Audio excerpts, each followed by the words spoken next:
Have you noticed that these coolers just keep getting larger, but hold less food and drinks? They're also more expensive than ever before and take loads of work on your part just to keep that ice from melting. Fortunately, there's a solution. If you're sick of pre-cooling, mid-camping ice runs, and soggy food, this cooler is going to change that. Today I'm going to share with you the super efficient Oyster Cooler, which holds 3 times more food and drink than any cooler of its size. I'll test this guy up against, right below me here, my favorite Canyon cooler, which we already know beats the Yeti Roto-molded cooler in longevity tests. We're then going to see, does this really work without ice as claimed? And does it get 3 times colder than the competition?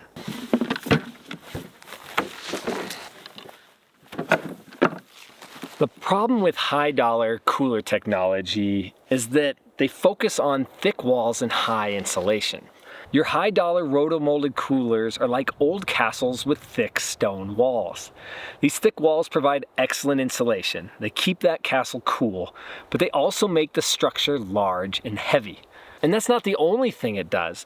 It also takes up the room inside so you can store less things in that castle. Oyster decided to go a different route. They built their cooler off the time-tested technology of this guy. Stanley, the top. The classic thermos double-wall vacuum flask, invented in the early 1900s. Because of the use of this technology, the Oyster Cooler is smaller and lighter, making it easier to carry to the campsite. It takes up less space in the vehicle and the camper, and it fits just as much camping food and drinks as a cooler 3 times its size. But how does it compare in the field to a top-dollar roto-molded cooler? You might think it's unfair to compare different sizes, but consider that the roto-molded coolers, they need to be filled with 2/3 of ice just to perform as advertised. Therefore, a properly filled 45-quart cooler like this one can't even hold as much food and drinks as this dinky little 23-quart Oyster. So with all things equal, or at least capacity being equal, I'm gonna let these 2 coolers battle it out using my digital thermometers to gather some data for you here. But while we're waiting for the data to gather, let me share with you my year-long experience using this cooler. So like you, before owning this Oyster Cooler, I had to jump through so many hoops to get this cooler to just maintain its ice.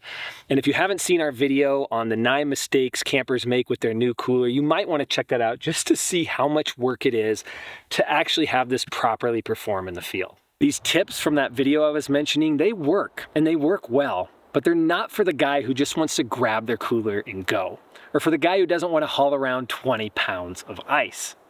This guy. I found that switching from a Yeti style cooler to an Oyster Cooler in terms of the work involved was like upgrading from a tent to a teardrop trailer. With the roto-molded cooler, I had to prepare block ice nights before. Not with this cooler. In the past, when I should have been packing the vehicle for camping, I spent my time pre-cooling my cooler just to make sure it lasted in the field. Then, I had to drag that enormous thing out to our tow vehicle. With the Oyster, no block ice or pre-cooling needed. I just open the room temperature cooler, throw in the ice packs, cold food, and I'm ready to go. The babysitting at this point never stops with the Yeti. Taking care of a traditional cooler at site feels like we have an additional baby with us. I have to use every trick in the book to keep that ice from melting. And then couple that with those extra ice runs that are mid-trip, coming home to soggy food, and then my hated routine of cleaning that cooler. I was done with coolers. It was 12-volt fridges only for me. But the fridge also brought some of its own issues to the campsite, and I'll show you how the Oyster fills in those gaps as well. Finally, someone made a cooler that can be its own babysitter. And this babysitter even brings her own ice cream. The ice packs that come with this cooler are slim. And this is how you're able to save so much space in here. So this cooler here with the 2/3 ice is able to hold 28.5 cans. This with the 2 ice packs holds 31 cans. 31, 28, and there's nothing in here right now. Interestingly, the Oyster ice packs actually run warmer than regular ones because the cooler is that efficient. This cooler can cause standard ice packs to freeze your food. So if you pick up some low freeze point ice packs for this Oyster, like the Cooler Shock brand, I'll link that in the description, that'll get this cold enough that you can store ice cream in this. I mean, who doesn't love ice cream?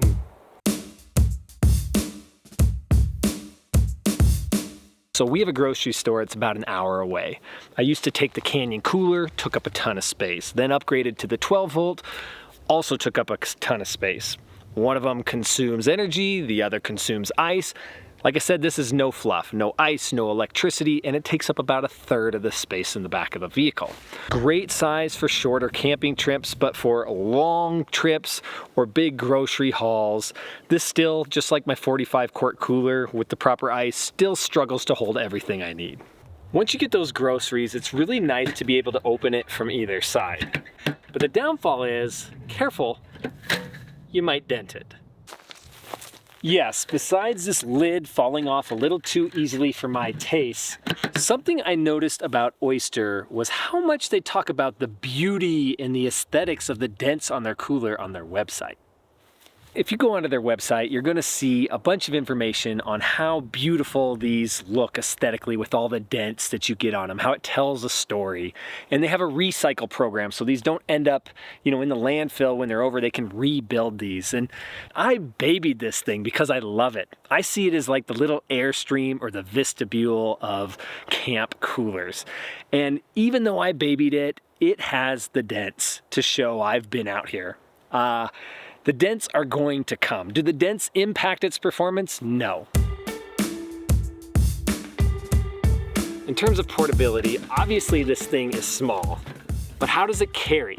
This cooler comes with this aluminum handle, and I probably should mention the entire body of this and inside is aluminum, and it comes with this red strap.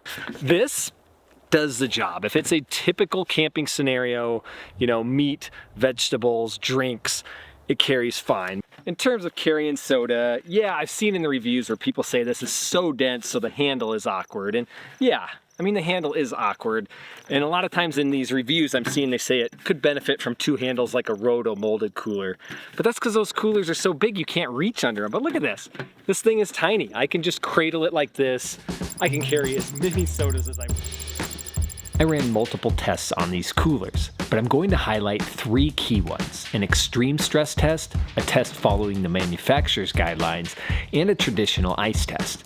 Oh, and I'll throw in that no ice test as well. So I moved these guys back into the shade a bit, but still, even in the shade, look at the temp right now. It is hot today. I then filled each cooler with 28 room temperature sodas. The Roto-molded cooler had 2/3 ice, and the Oyster cooler had only the 2 supplied ice packs. Neither cooler was pre-cooled. To my surprise, not one of these coolers was able to get below 50 degrees inside. As you know, this is far above the 41 degree food safety threshold. I actually thought the Oyster would do better in this test based on my year experience with it in the field. Test 1, both coolers failed. As this test proved, pre-cooled coolers are important, but pre-cooled food is even more important. While I called the first test a stress test, all the tests in this video are really stress tests, being the coolers will be left in 100 degree temperatures throughout the day. But moving forward, all the food will be pre-cooled, meaning no room temperature food will be added to these coolers. Just thought I should note that before moving forward.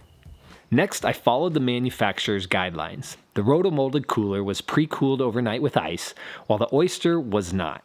While this doesn't seem fair, this is what is supposed to set the Oyster cooler apart. No pre-cooling and no cubed ice. At 8 a.m., I added 28 cold sodas to each cooler.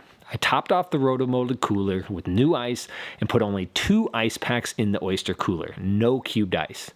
As you can see in the graph, despite the Canyon cooler's 12-hour pre-cooling, the Oyster outperformed it quickly, demonstrating the efficiency of just how quick the cold from the ice packs transferred across that aluminum cooler. During the high heat periods of the day, you'll see here in the graph, although the Canyon cooler has thicker walls, it was impacted by the sun's heat. Notice here, the Oyster Cooler remains stable, and I think this is due to its vacuum wall technology and its efficient thermal bridge. However, if you look here, the Oyster's ice packs started melting by day 2, whereas the Canyon Cooler, even though its ice greatly melted, it continued to fight those higher temps longer. Here's what I think happened. While the Canyon Cooler suffers from external heat during the day, those ice cubes tend to bring the cooler's ambient temperature back down overnight, and this allows it to stay within the safe zone during the day. The Oyster, as you saw, had the coldest and most steady performance of the two coolers until that day 2 or 3 mark. At this point, what I think is happening is those two ice packs, they begin to melt, and now they've lost their ability to bring the cooler back to equilibrium. But do most of us actually need our cooler to last 1 week in the field? For weekend trips, even in extreme temps, the Oyster keeps food at safe temperatures from Friday afternoon after we get off work to Sunday when we're starting to break down camp. Meaning this is the right cooler for many of us weekend warriors. But these results are a little misleading. The cooler performs longer than this. When I run this same test and open the cooler 3 times a day, I typically find the ambient food safe temp starts to be crossed at about the 24-hour mark. But Sunday morning at that 36-hour mark, when the ambient temp in the cooler is above 41 degrees, when I take a thermometer reading of my actual food, not the air around the food registers below the safe point. Why I think this is, and I'm no scientist, besides the insulating benefit of the vacuum wall design and their highly efficient thermal bridge, the cooler seems to be aided by how well the cold is transferred along the aluminum walls, bottom, and top of the cooler. The walls of this cooler takes on that colder temperature and then shares it with the other items it comes in contact with.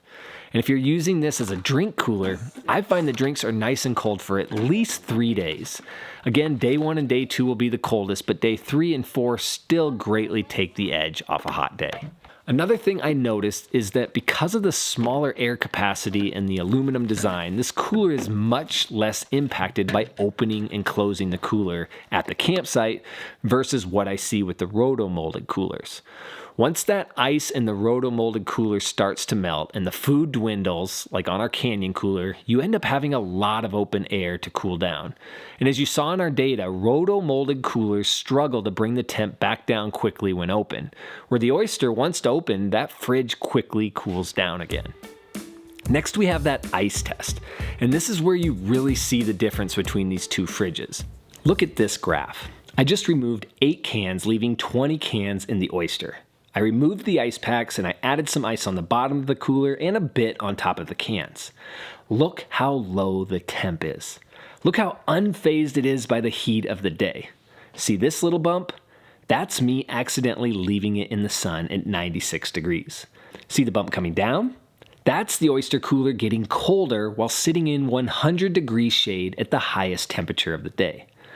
Outdoor Magazine tested this same Oyster Cooler, but with ice cubes, against their Orca Roto-molded cooler, which won their overall ice retention test versus all their other coolers. When they tested the Oyster up against the Orca's ice not only melted much faster, by day 8, the Orca was completely melted and the water was over 45 degrees. The Oyster, on the other hand, at day 8, had half the ice cubes remaining and the water was an impressive 33 degrees. When I go online and look at what the gear reviewers are saying about the price of this cooler, they're comparing this 23 quart price to the price of a 20 or 30 quart Yeti. But really we should be comparing it to the price of a 40 quart Yeti because in terms of what it can hold and efficiency, that's kind of more apples to apples. So am I saying you should go out and buy this? No, I don't think anybody needs this. But if you're gonna throw hard-earned money at a top dollar roto-molded cooler, if it's a 2 to 3 day trip, this little guy is gonna be hard to beat in terms of what you can haul, how it brings just a better experience to the campsite, how much more space you have in your tow vehicle or in your camper. Yes, the roto-molded may outperform it in a long, week-long test, but even this, you can throw ice in it, and as we saw in the data, it can get at a lower temperature, and it can, it can stay out there longer as long as you just replenish it. If you value grab-and-go outdoor gear like me, but a cooler still isn't the right fit for you, you're going to want to check out our recent 12-volt fridge video here. This is going to help you choose the right camping fridge without breaking the bank. Stay safe out there, guys, and we'll see you in the next episode.